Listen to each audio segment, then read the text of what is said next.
अस्सलाम वालेकुम दोस्तों उम्मीद छ तुम आसो सारी ठीक असल पे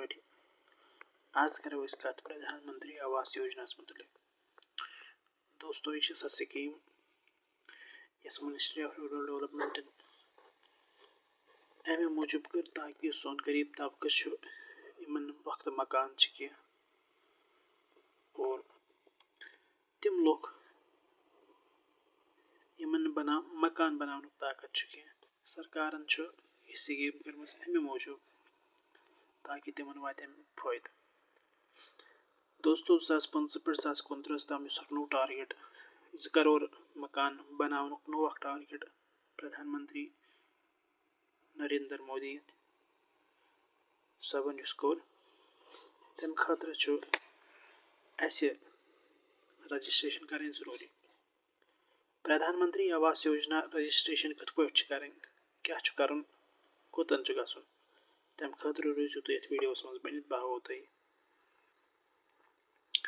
रजिस्ट्रेशन कत पे करें दोस्तों इस स्क्रीन पे वुचान प्रधानमंत्री आवास योजना gramin.nic.in अत साइट पे गसित आवास प्लस 2024 डैशबोर्डस पे गसन स्क्रीन पे तुम वुचान आवास प्लस 2024 एप्लिकेशन अथेंटिकेट करने खतर ऑनलाइन फीस अथेंटिकेशन ऐप आमज यमिच रजिस्ट्रेशन करें जरूरी रजिस्ट्रेशन कमन करें तिम सरकारी मुलाजिम पंचायत सेक्रेटरी सर्वेयर प्रेथ गामस अंदर ग सर्वे यथ मज वुचन यी कुछ गरीब कमिस मकान बनाइत कुछ गरीब तबक कमिस नुह मकान पुख्त बनाइत कह तिमन यी स्कीम फायदा दिन तम खतर तिम रजिस्ट्रेशन करें एप्लिकेशन दोन ये मे स्क्रीनस पे कर्म ऑलरेडी तुम हावो बह ज एप्लिकेशन आवास प्लस 2024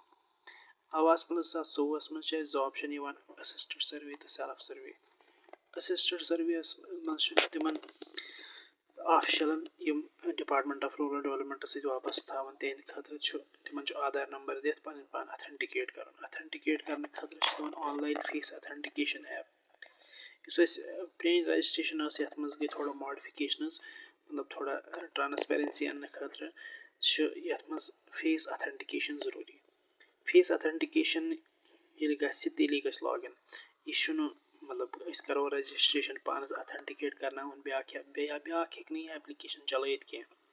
इसलिए यह रजिस्ट्रेशन कर सर्वे कर यह कर रजिस्ट्रेशन पानस पन फेस कर अथेंटिकेट ये सात तमिस यूज कर तम सात गमिस अथेंटिकेट यह एप्लिकेशन फिल फेस मैच गस मे रजिस्ट्रेशन कर्मस तो बह हाव तुम आधार नंबर दिथ मे बह अथेंटिकेट करान मे ऑलरेडी रजिस्ट्रेशन कर्मस और यह मे हावान सर्वेयर्स EKYC कंप्लीट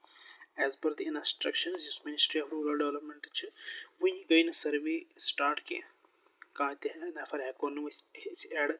वन कर नफरस हेको एड बेनिफिशरीज हेको रजिस्ट्रेशन कर तो तम खतर ये एप्लिकेशन सहित बनित रोजन यूत काल पत यथ मज रजिस्ट्रेशन करो इस लगभग ब्रोह कुन करीबन नईस रेतस मज रजिस्ट्रेशन ओपन गि मे बी तो तम सात हेको रजिस्ट्रेशन कर तो ब्या मज ऑप्शन सेल्फ सर्वे तमिस बेनिफिशरीज खतर यसान पान रजिस्ट्रेशन कर और रजिस्ट्रेशन करने खतर तमिस एप्लिकेशन डाउनलोड करने आवास प्लस 2024 तो आवास प्लस यह फेस अथेंटिकेशन ऐप तो सेल्फ सर्विस मज आधार नंबर दिथ पान अथेंटिकेट करना रजिस्ट्रेशन ब्रोह थवन कर तो पगह ये सात रजिस्ट्रेशन नेर तम सात गस तिमन सहूलियत मे आधार नंबर दितमुत तो आधार नंबर दिथ मे यह वनान बे कि यूत वन नसा कर मिनिस्ट्री ऑफ रूरल डेवलपमेंट यमिश लिंक अवेलेबल कह वन नसा गई रजिस्ट्रेशन स्टार्ट कह ये सात रजिस्ट्रेशन स्टार्ट तम सात हेकू तुम पान रजिस्ट्रेशन कर चाहे सह बेनिफिशरी कुछ बेनिफिशरी रजिस्ट्रेशन कर ये एप्लिकेशन सहित तुम रजिस्ट्रेशन कर बाकी ब्रोह कुन मजीद जानने खतर करो तो ये चैनल सब्सक्राइब और लाइक शेयर तो कमेंट कर ये वीडियो और बाकी तिका अपडेट नो जानने खतर थो तुम रबित जारी बाकी वसलाम।